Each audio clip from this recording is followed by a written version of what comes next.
And for Saturday, October 3rd, 2020, this is the Pro and Con Show, and I am your host, Michael James Ott. And as always, welcome to the show. So, encouraging us to be better citizens. This is my little attempt. By the way, if folks that watch this, I do have some handfuls of followers.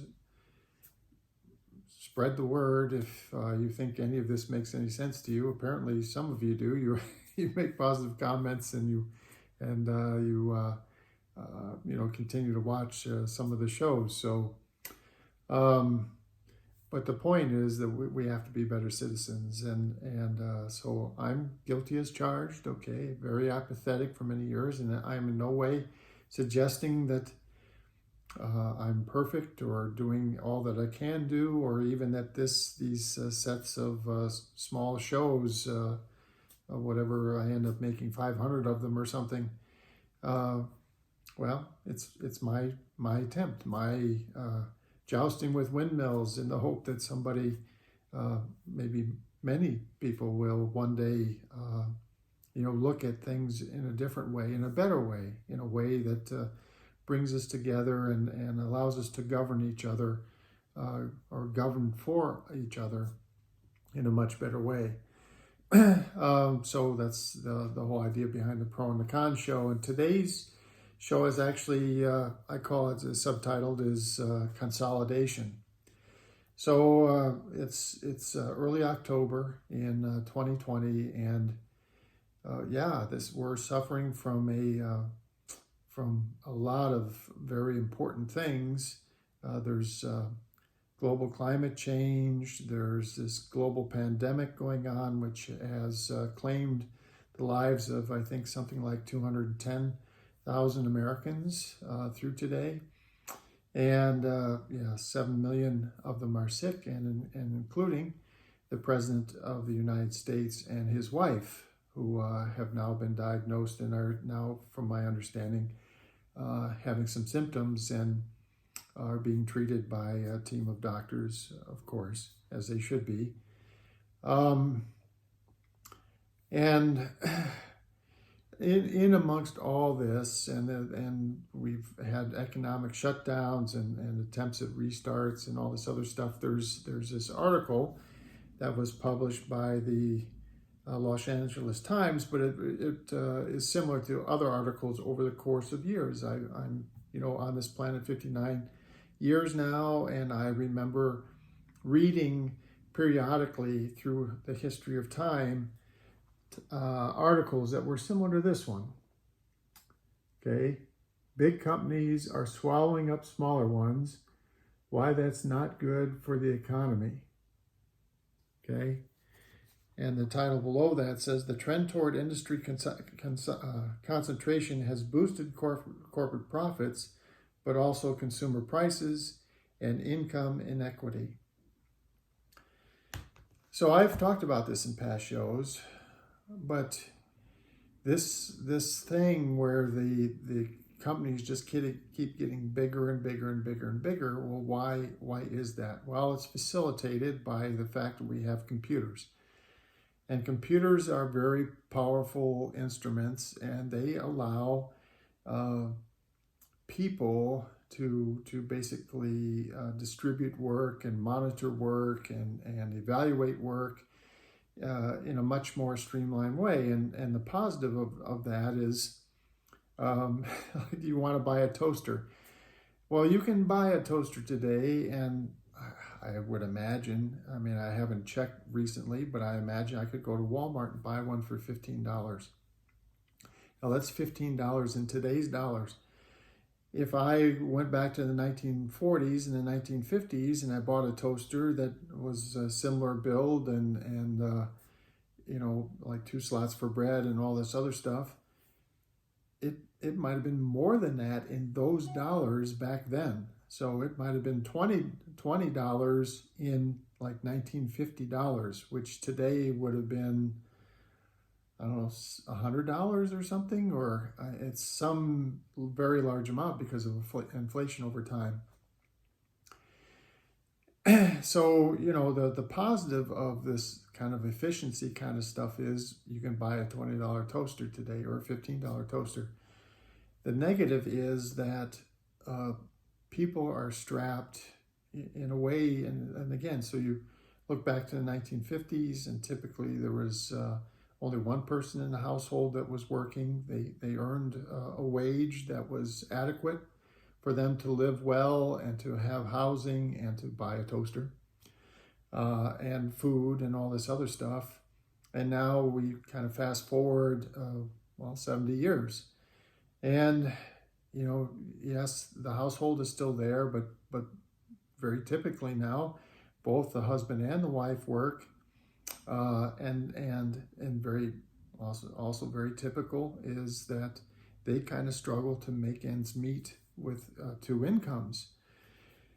And it's because of this, and there's a background behind that, but the consolidation of industry has, basically there used to be these pyramids, you would have these like the top, and then you'd have a pretty big group of people reporting to the CEO of a company, for example, and then those managers saw all these divisions and all this other stuff.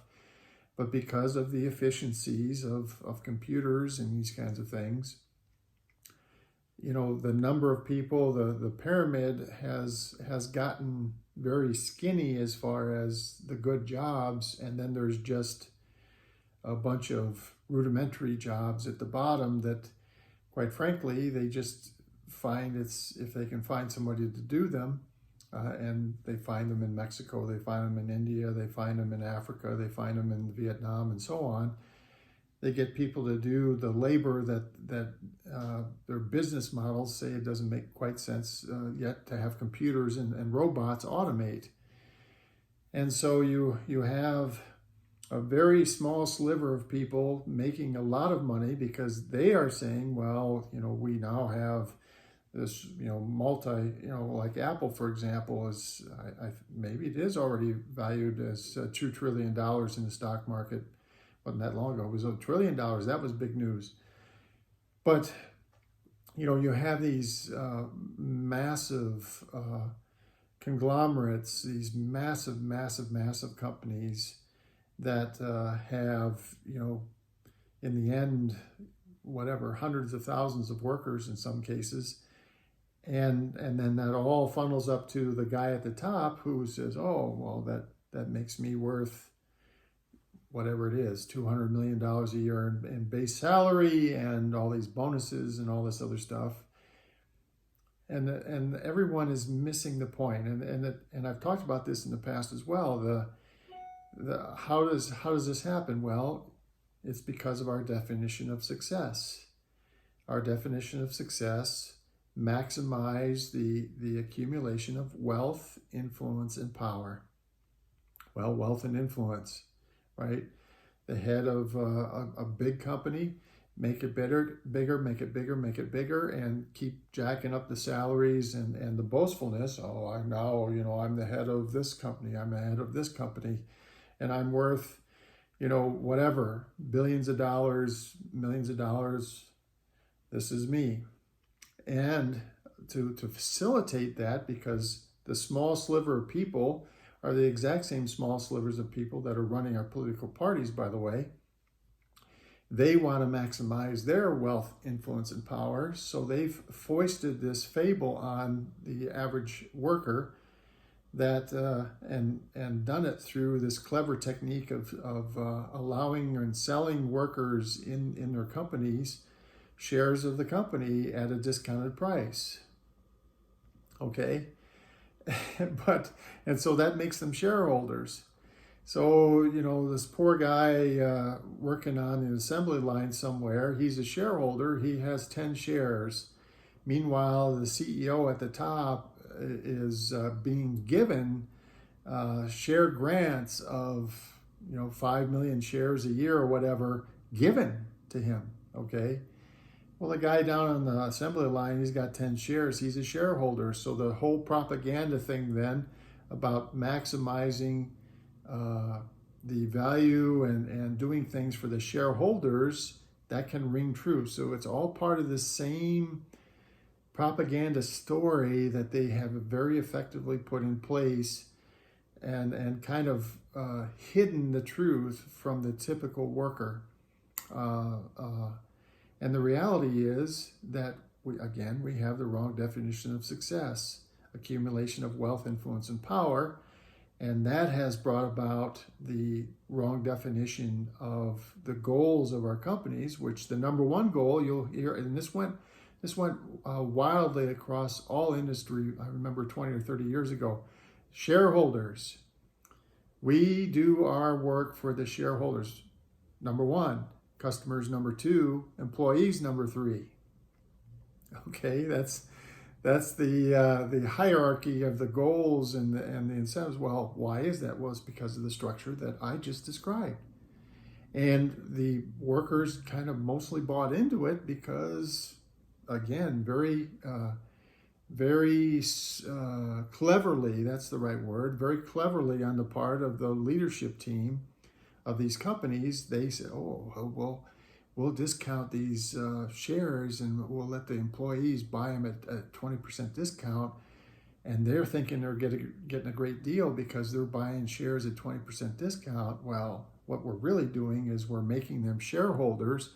So they'll buy into the whole storyline of how we need to put shareholders first because they're shareholders. Now, they only have 10 shares, but they're shareholders. And that technique, that storyline has been wildly successful, and is part and parcel of how we've gotten to where we are and all the industry consolidation that we've had. And so again, we have the wrong definition of success. These companies are getting too big, and these people at the top of these organizations have way too much responsibility, way too much economic influence, and we need to fix it all because, okay, this world is not about the 1%. This world is about all of us. This economy, this place, this country, everything around it, it's about all of us, and it's wrong-headed, and again, wrong definition of success. And I think, honestly, that some of the people, I think, they don't even know that they're doing this. Some of the people at the top of these organizations. It's not, because our species has had the wrong definition of success for so long, they just see this as, I'm just trying to be successful. And everyone in America should try to be successful. Well, yes, they should. But they should be successful in service to the planet and the people on it. And so that hierarchy of what companies should do is not shareholders first, employees first. What are we doing for the employees? How well are they being treated? What is their lifestyle like? Are they in a place of reasonable comfort and reasonable expectation of security and stuff like that?